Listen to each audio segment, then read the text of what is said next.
Tristan Wirfs' move to the left side is set, and it will answer a lot of questions about the Bucs' future. That and more on today's episode of Locked On Bucs. You are Locked On Buccaneers, your daily Tampa Bay Buccaneers podcast, part of the Locked On Podcast Network, your team every day.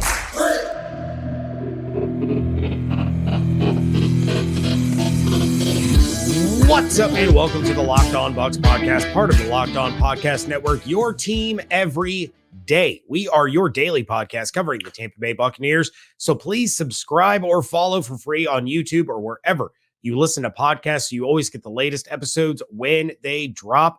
I am James Yarcho, deputy editor of SB Nation's BucsNation.com, finally reunited with my co-host, Mr. David Harrison of Sports Illustrated's BucsGameDay.com, part of SI's Fan Nation. And of course, you can follow everything on Twitter at Locked On Bucs, at JYarcho_Bucs, and at DHarrison82.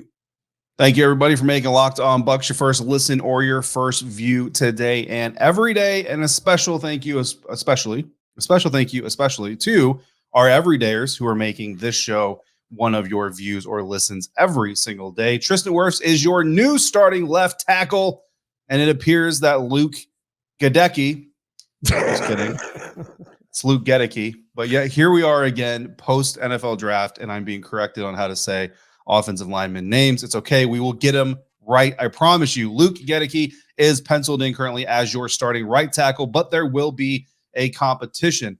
Now, the Buccaneers didn't do what we all expected them to do, and especially what I yelled at James Yarcho for not doing in the first round of our network mock draft, at least initially, and that was draft a tackle this past weekend. Now the move of Wirfs from the right side to the left side is going to happen. John Spytek spoke to the media following the final day of the NFL draft, as pro personnel tend to do, and had this to say when asked about any potential concern about the offensive tackle position since one wasn't drafted. Quote, "It just sometimes doesn't go the way you want." Basically saying that Paris Johnson of Ohio State was their target and they couldn't get him. That is what I'm taking from Spytek's comments. He continued, "I mean, we all would have loved to add Paris Johnson Jr., paraphrasing for Spytek, but I don't want to lose enough games every year to be up there where those tackles typically go. We've got guys we feel good with. We've got guys we know who we know can compete. Matt Filer has been out there before. Luke Goedeke did a good job out there last year. Tristan Wirfs is obviously one of the best there is. Brandon Walton has played out there and played in a pinch in week 2 against the Saints last year. Would we have loved to? Sure, I think we would have loved to. But at the same time, we're not going to force players around here. That is, I think, the worst thing to do. You end up taking a guy in round 2 that you have 4th-round grades on, and then he walks through your door and you go, yeah, he's a 4th-round pick, and we missed all of these other guys. End quote. I really love the way he puts it there because it's highly, highly accurate. So, James, what do you make of John Spytek admitting that Ohio State Buckeye legend Paris Johnson Jr. was actually their first-round target? They settled for Kalijah Kancey, and John Spytek is now in a rage over not getting Paris Johnson Jr. He quite literally did not say that. I mean, I don't know how else you could take what he said other than that. It's not a reach at all. Definitely, if it is a reach, it's guard-sized reach and not tackle-sized reach. Anyway, maybe center-sized reach.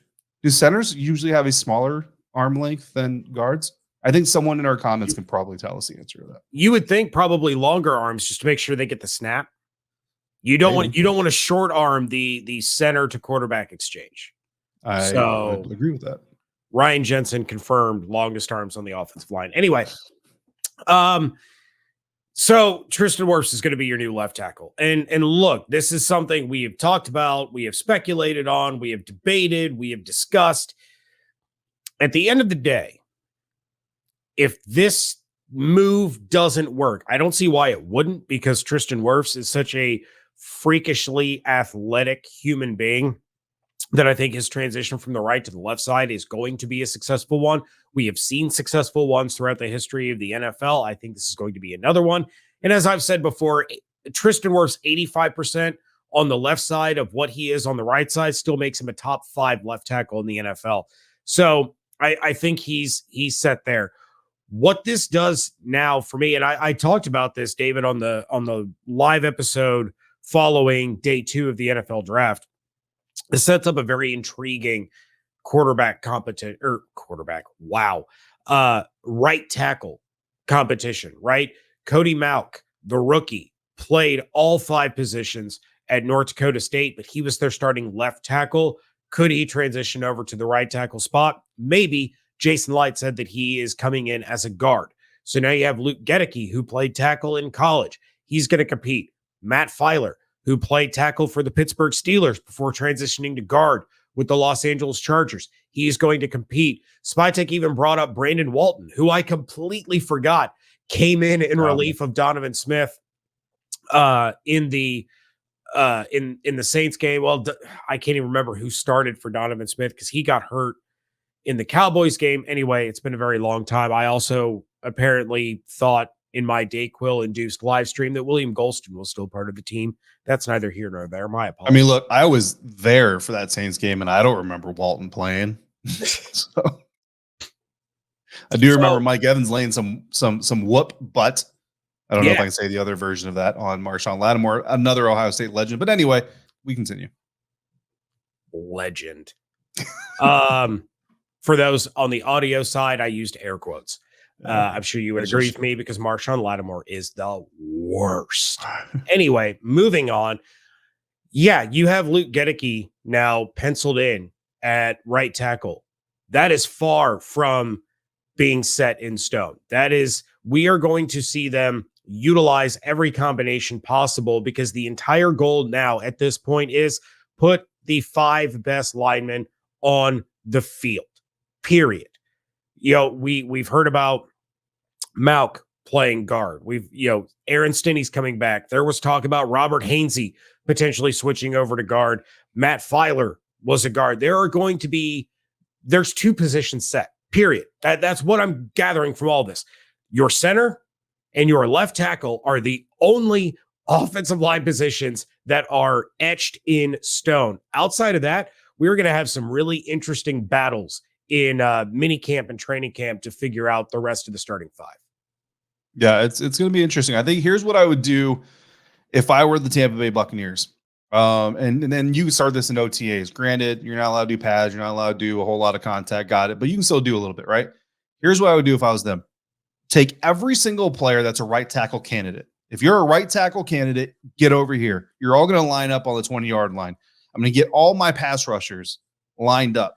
And I'm going to start with the best one. So your best pass rusher is going to be first in line all the way down to your undrafted rookie that, is still on the roster. And one by one, you're going to start going. So best guy's going to start with the number 1 guy. You're going to put a pass rush move on him. Then you're going to go to the second guy. The second best pass rusher comes to that first guy. You do that. You move on down the line. Eventually, every right tackle candidate has a pass rusher against them, and we exhaust it until every single pass rusher puts a move on every single right tackle. Put it all on film, evaluate all of it, and literally, just tell all the other linemen, hey, guys, go over there. And you remember the movie Drumline? Go sit in the end zone, and after we're done, we'll stand over each guy, and you'll honk. You'll let us know everybody's grades.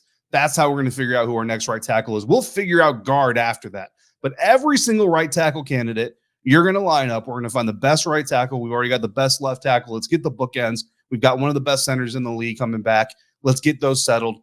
The rest of you will sort out the guard positions following that. I don't even care. I'm putting Aaron Stinney out there. I don't even know who else. I'm putting Leonard Fournette out there. Let's bring him back in and we'll kick him out there.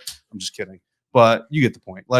They just need to figure this out. I don't care who it is. Whoever it is going to be the guy that they think gives them the best shot of securing that right tackle spot. I will support whoever it is, because even if I don't, they're like Todd Bowles and go, hey guys, David Harrison doesn't like that pick. Let's review this thing. So probably whether it's Cody Mauch or Luke Goedeke, let's just make this thing happen.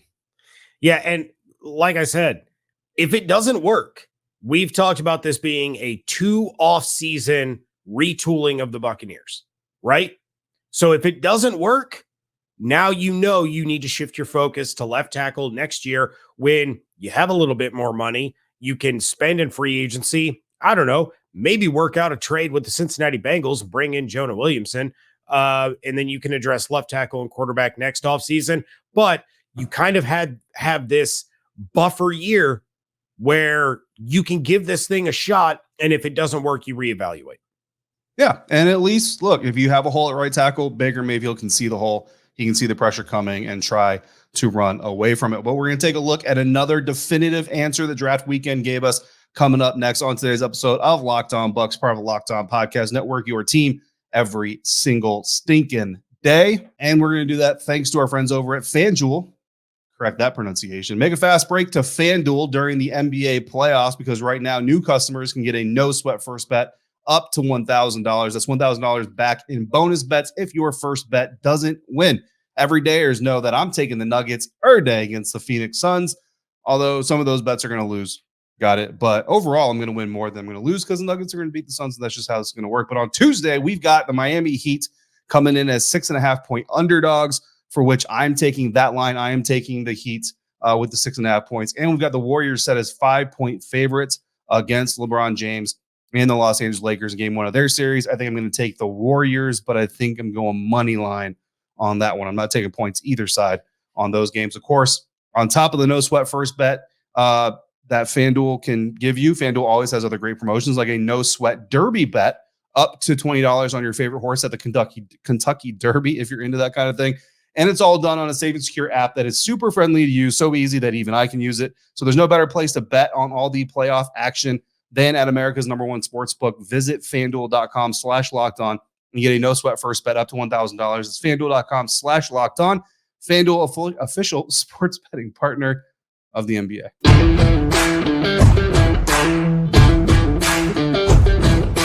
Thanks for making Locked On Bucs first listen or your first view today and every day. James, public service announcement. Listen, I am not actually salty about being corrected on the pronunciation of a guy's name. I appreciate those of you who catch that and correct it, but I'm also going to have fun with it just because I don't know. It's how I am. This is what James deals with.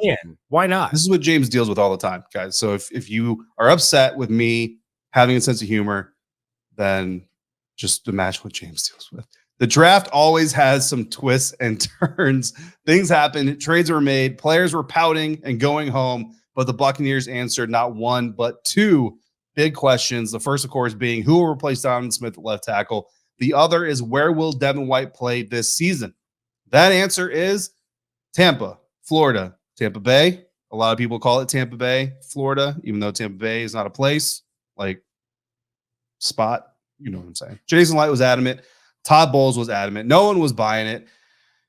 And even though they drafted Servassier Dennis out of Pitt, that isn't a player that's going to come in and replace Devin White. Even though we love him, it's not going to happen in the starting lineup in the first year. KJ Britt is not probably going to come in and replace Devin White. Devin White is going to stay. He's going to start. He's going to play for the Tampa Bay Buccaneers this season. James, was this a mistake? And if it was it a bigger mistake than inviting Mike Glennon to your draft party just to trade up for Mitchell Trubisky in the first round? I don't think anything will ever match that level of mistake. My goodness. That was poor Mike Glennon. He hasn't been heard or seen from since. Seriously, I know Mike Glennon wasn't like the greatest quarterback in the world. Okay, got it. But he was a good dude, man. He did not deserve that treatment. Napoleon did not deserve that at all. Okay. This is a situation where I do think it was a mistake not to move Devin White, but at the same time, I'm okay with them not doing it. And I think it was a mistake for a lot of the reasons that you and I discussed, right? Maybe they just flat out didn't get the offer that they were wanting. You know, they put all this out there. We're not trading him. He's staying here probably. And we didn't buy it because we figured, all right, they're trying to drive up the price a little bit. Maybe they figured at this stage with the offers that they were getting, it was better to hang on to him and try to smooth things over. If nothing else, you just have him for one more year, and then you're going to get a third-round comp pick when he leaves in the offseason. Or maybe they took a look at the Lamar Jackson situation. They were like, you know what? If those two can work it out, we can get this thing ironed out with Devin. He's going to get his money. You know, he can be the face of the defense for the next 5 years. We drafted him in the top 5. We want him here. And we're going to get this thing figured out one way or another. We're going to get in a room. and we're going to hammer it out like men, and we're going to air our grievances, air our frustrations, and we are going to move forward together. So I do think as it stands right now, it was a mistake, but let's review a year from now and figure out if it was the right decision by the Buccaneers to try to make this work. I will say this. When I initially started looking at this situation, and I think we all kind of do this, right? We all kind of take the lens of like, here's what I would do. And within certain limitations, the what I would do scenario applies and doesn't apply, right? I feel like my opinion on what I would do in this circumstance applies a little bit, not from a football sense, right? I've never been a linebacker coach, defense coordinator, NFL head coach, general manager, all this stuff. But I have been an organizational leader for 2 decades. So in that aspect of it, right? And like the belief of when I have a member of a team who's very clearly saying, I don't want to be a part of this team anymore. I'm not interested in what's better for the team. I'm interested in what's better for me, and doing all these types of things and showing you in their performance that they very much prioritize what they feel and what they want over what the team needs, over what the organization needs. Me, I try to take a hard line on that and say, you know what, man, I'm going to make a hard line right here. And if that's how you're going to be, you're no longer going to be that with us. And so my opinion of this is I was like, the Buccaneers should have taken a harder line with Devin White. But when I stand back and I look at this, the Buccaneers did take a hard line with Devin White. They just took the hard line that's different than the hard line I said I would have taken. So it's fair. And the hard line they took was, look, bro, you're under contract. You ain't going nowhere. You're a Buccaneer. And you're going to come in here and you're going to do your job, or you're not going to do your job. And that fully, as a free will human being, is up to you. But we're not just going to give you what you want because you throw a tantrum and you leak this information to Jenna Lane of ESPN trying to get your way. That's not how this works. It's not how it's going to work. So the Buccaneers did take a hard line with him, which comes in line with what I think the team should have done. We just had different versions of what that hard line should have been. So now the question I have to answer now is, do I agree with the hard line that they took? And looking at it, yes, I do. I think they made the right decision. I do feel like that they took the correct hard line and that my hard line would have been incorrect. Because honestly, my hard line, if you take the line I was trying to preach, right, which is, okay, you don't want to be a part of this team, we'll just make you not part of the team anymore. What is every disgruntled player going to do then, James? They're going to do the exact same thing. And you can't just cut everybody. You can't just trade everybody. So eventually with one of these players, you're going to have to essentially give them what they want. And now you've just lost all kinds of control. So for the Tampa Bay Buccaneers, you make this decision. If Devin White, if the public perception of Devin White is accurate, which it may not be, let's be honest, let's just be fair here. It may not be what we're perceiving, but what we're perceiving is that he cares more about himself and his future and what his path looks like than he's interested in being a part of the team. Then how does he best serve that with the Buccaneers taking the stance of we're not letting you go? You ball out. You know what I mean? You come out and you ball the heck out. That's what's going to serve Devin White best, whether it's because he's being selfish or he's being a team player. Regardless, if he comes out and balls out, whether it's for himself or for the team, the Buccaneers win and they get what they want out of this. Right now, at the end of the season, if they're like, hey, dude, you did exactly what we wanted you to do. Granted, you did it out of anger, which, okay, didn't have to be that way, but it was. We're willing to pay you. And Devin says, okay, but I wanted you to pay me before. Now I'm going to take the hard line because now I do have some control of the situation and I'm bounce. All right. Okay. Like that's fine. But as an organization, what you've shown your players and the fans and the media is that you're not just going to buckle to the whims of a player, and you are going to demand that they earn what they are asking for. And look, we've seen this time and time again. Lavonte David came back on a very solid deal. Like, could Lavonte have gotten better money elsewhere? Maybe. But let's be honest, it would have been a desperation check to play for a team that really probably doesn't have much more direction than the Buccaneers do this season. You're not comfortable with the system, the coaches, the atmosphere, right? So Devin White got a good deal. Mike Evans, we've seen him get paid. Chris Godwin got paid. Tristan Wirfs is absolutely going to get paid, right? Let's not pretend the Buccaneers are an organization that does not have a history of taking care of their people when their people deserve to be taken care of.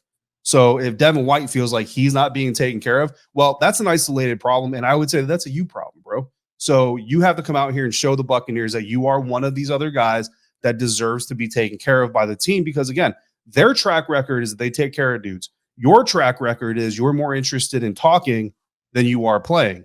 Fix that track record. You have 17 games or more to show that that's not who you are.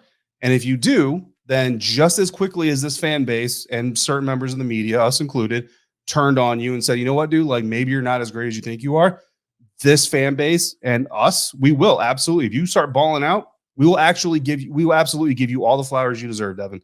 And these fans will get right back behind you, get live 45, riding the horse around Ray J just as quickly. Everybody wants to do it. They just need a reason to do it. Yeah, I mean, Vita Vea got his bag. Antoine's about to get a bag. You're right. I mean, the Jason Light era, they will take care of you if you take care of them. And I like your hard line kind of analogy. You know, you're a parent, I'm a parent. A lot of our listeners are parents. When you're at the grocery store and the kid finds a toy that they want and you tell them no, and they start flailing on the ground and screaming and shrieking and crying and having this massive meltdown because they want the toy. Well, are you going to give in and get them the toy to get them to stop so that they learn that they can throw a temper tantrum and get their way? Or are you going to stand firm, stand hard and say, you know what? No, I told you no. You have to deal with it. You have to cope with it. And if you want that toy, then when you get home, you need to clean your room. You need to go in the backyard and clean up the dog poop. You need to earn the money, and I will bring you back to the store and we will get you that toy. Go up. Yes. You got to earn it, but I will, you will get your reward in the end if you do the right thing. And in this case, you need to chase that quarterback, not make fun of that other team's quarterback after a week 2 win. And you will get your toy in the shape of millions of dollars. So many millions of the dollars. So how did the Bucs do getting top players in the NFL draft? Well, according to NFL.com's Daniel Jeremiah, they did a pretty good job. And that is next on today's episode of Locked On Bucs.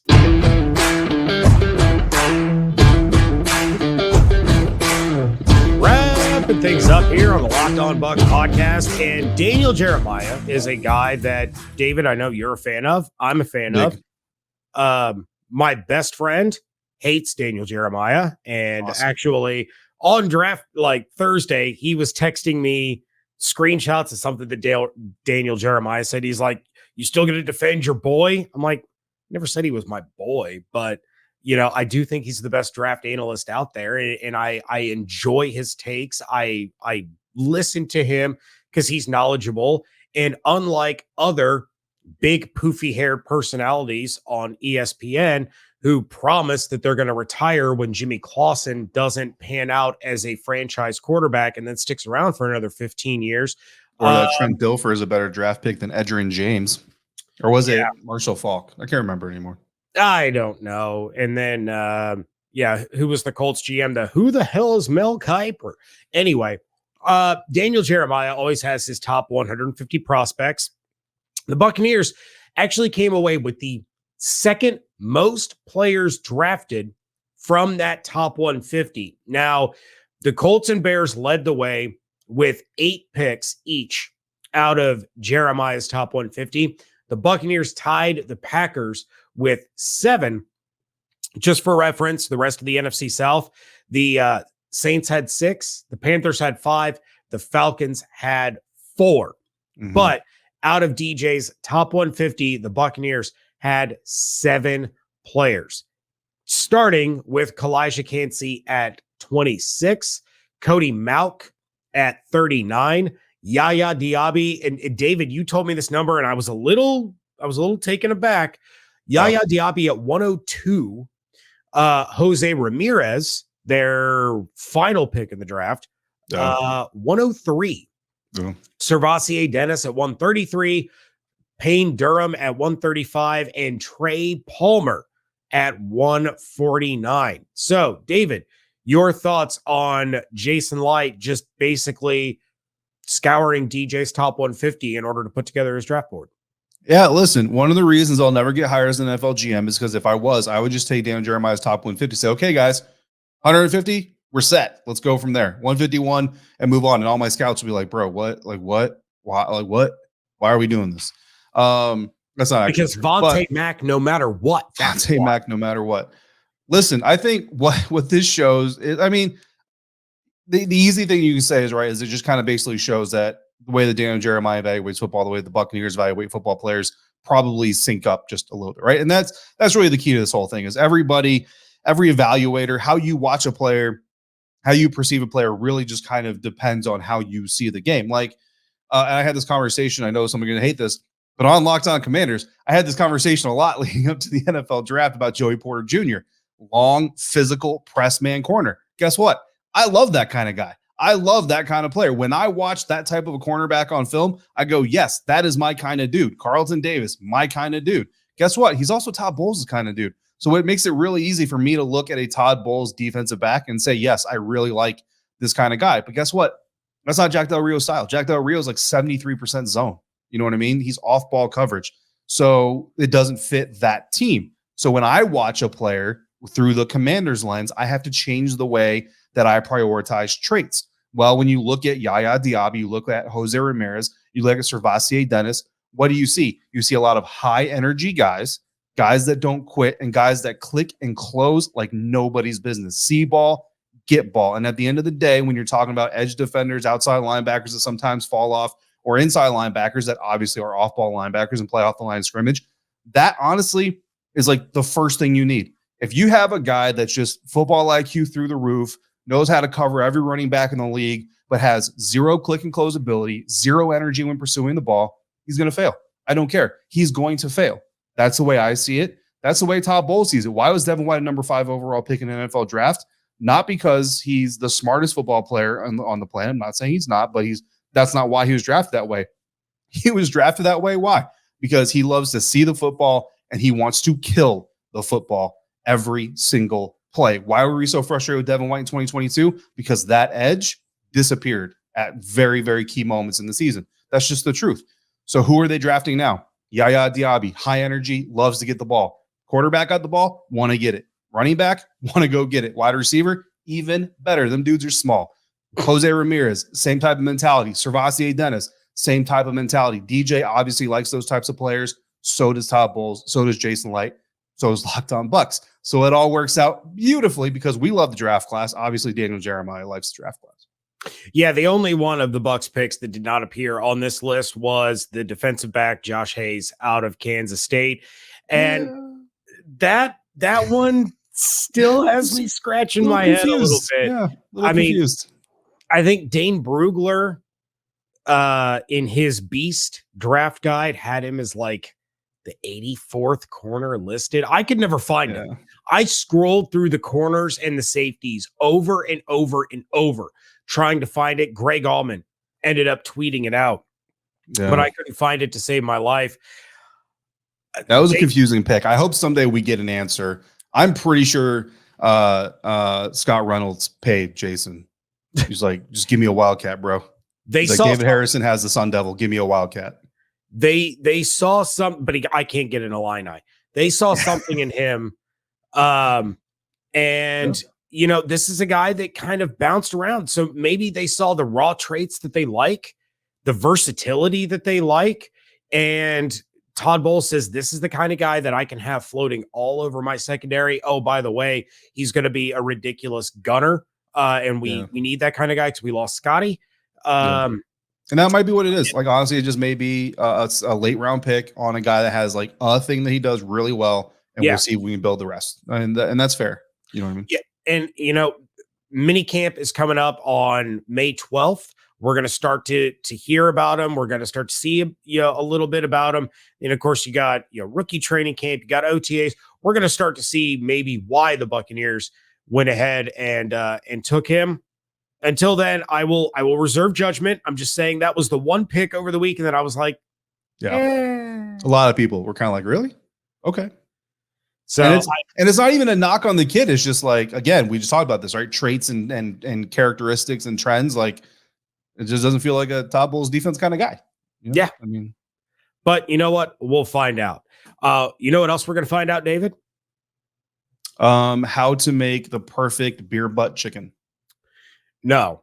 Well, I mean, maybe you are, but our listeners and our viewers are going to find out exactly what Evan Klosky thinks of this draft class coming up on tomorrow's episode. It is going to be a WTSP Wednesday, but that is it for us on this episode. And we want to thank each and every one of you, especially our everydayers, for making Locked On Bucs your first listen or view every single day. Check out everything that David is doing over at BucsGameDay.com. Check out my work over at BucsNation.com.